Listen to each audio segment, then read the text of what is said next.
In today's video, I am going to teach you how to set up Instagram shopping with Shopify.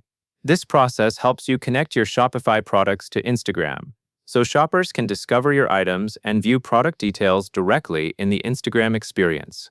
To get started, you will be working inside your Shopify admin panel, so make sure you are logged in and ready to follow along. First, open Shopify admin.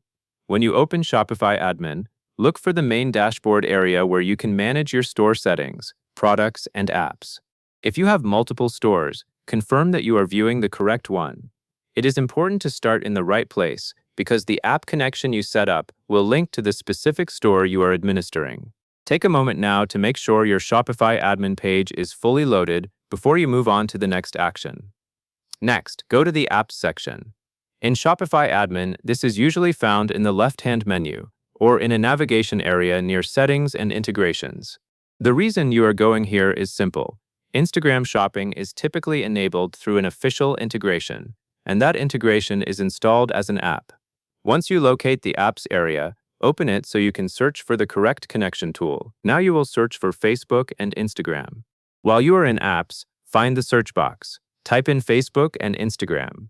As you do this, pay attention to the results that appear. You want the Facebook and Instagram integration that is designed to work with Shopify. This ensures compatibility and provides the correct setup pathway for connecting your catalog to Instagram. When you see the correct option in the search results, click into it or select it so you can access the installation screen. After you have opened the Facebook and Instagram listing, the next step is to click Install. This is the moment where Shopify will begin adding the integration to your admin.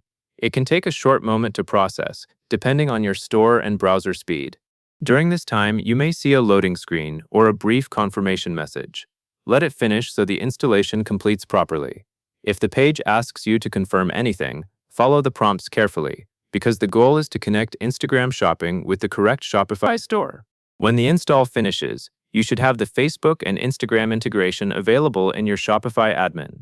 At this point, it is normal to feel like you have taken the biggest hurdle, because you have now placed the integration in your store environment. From here, you would typically continue with any on-screen setup steps that belong to that integration, such as linking the Instagram and Facebook channels and making sure your product catalog is ready. However, for the steps we are covering today, the key actions are completed once you successfully click Install and the integration is added. To recap clearly, you started by opening Shopify admin, then you moved into the Apps area, searched for Facebook and Instagram, and clicked Install. Each step plays a role in bringing the correct integration into your Shopify store, so you can later connect your products to Instagram for shopping. That is all there is to it.